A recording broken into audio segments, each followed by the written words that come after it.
Selamat pagi anak-anak, apa kabarnya pada pagi hari ini? Semoga semuanya dalam keadaan sehat dan tetap semangat ya. Semoga anak-anak sudah bangun pagi pada pagi yang mendung ini, mandi, lalu sarapan dan mempersiapkan materi yang kita bahas pada pagi hari ini ya. Seperti biasa, sebelum kita memulai pembelajaran pada pagi hari ini, terlebih dahulu kita berdoa. Demi nama Bapa, Putra, dan Roh Kudus. Amin. Bapa kami yang ada di surga, dimuliakanlah namamu, datanglah kerajaanmu. Jadilah kehendakmu di atas bumi seperti di dalam surga. Berilah kami rezeki pada hari ini dan ampunilah kesalahan kami, seperti kami pun mengampuni yang bersalah kepada kami. Dan janganlah masukkan kami ke dalam pencobaan, tetapi bebaskanlah kami dari yang jahat. Amin. Demi nama Bapa, Putra, dan Roh Kudus. Amin. Oke anak-anak, pada pagi hari ini kita mempelajari tema 8 tentang keselamatan di rumah dan perjalanan. Subtema keempat, menjaga keselamatan di perjalanan pembelajaran yang kedua. Minggu depan tuh kita sudah mulai ulangan akhir semester ya untuk kenaikan kelas. Harap anak-anak selalu mempelajari materi yang diberikan oleh Bapak dan Ibu guru ya. Nah, pada pagi hari ini kita membahas tentang pelajaran bahasa Indonesia.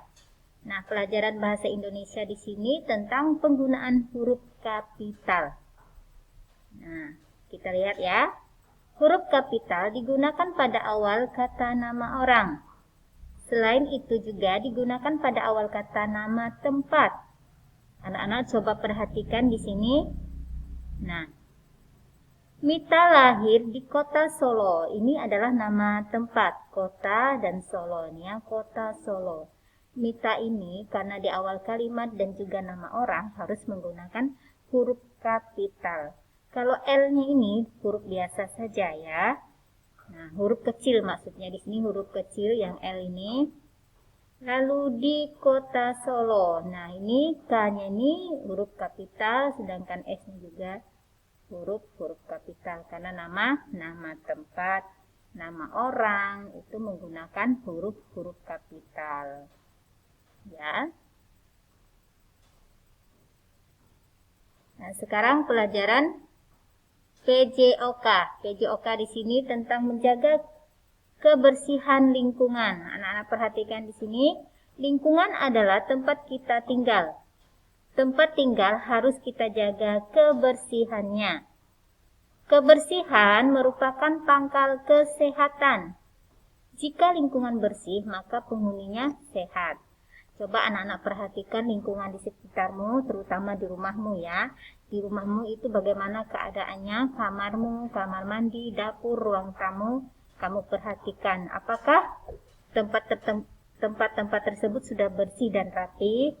Nah, jika sudah rapi dan bersih, maka kita akan terjaga kesehatannya ya.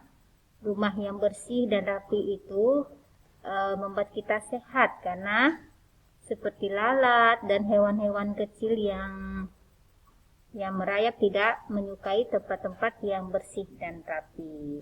Tetapi kalau tempat tinggal kita berantakan, jorok, maka hewan-hewan tersebut sangat menyukai tempat seperti kamar, dapur, kamar mandi, dan ruang tamu untuk bersarang. Nah, jadi kita mulai kebersihannya pada diri sendiri, rumah, lalu lingkungan, dan dimanapun kita berada, kita harus menjaga kebersihan. Karena kebersihan itu adalah pangkal kesehatan. Nah, bayangkan saja kalau rumahmu tidak bersih kan, pasti sangat disukai oleh hewan-hewan yang membawa penyakit.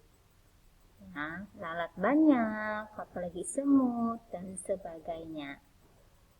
Oke. Sekarang pelajaran PPKN dengan materinya menciptakan persatuan dalam keberagaman. Anak-anak perhatikan di sini persatuan dalam keberagaman harus diterapkan.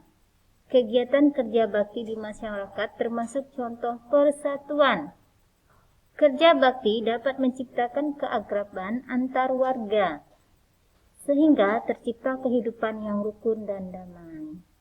Nah, kerja bakti atau kerjasama itu biasa kita lakukan di lingkungan kita masing-masing, seperti di komplek perumahan atau di gang tempat tinggal kita.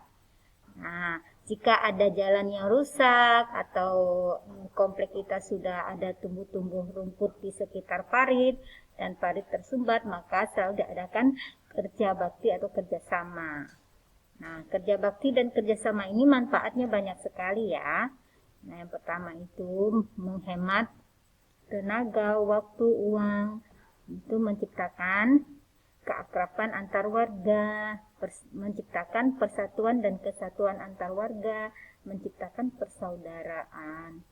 Nah, sehingga jika kita sering melakukan kerja bakti dan gotong royong di komplek rumah kita dan di perumahan kita masing-masing, maka kehidupan kita semakin rukun dan damai ya, satu sama lain terasa akrab.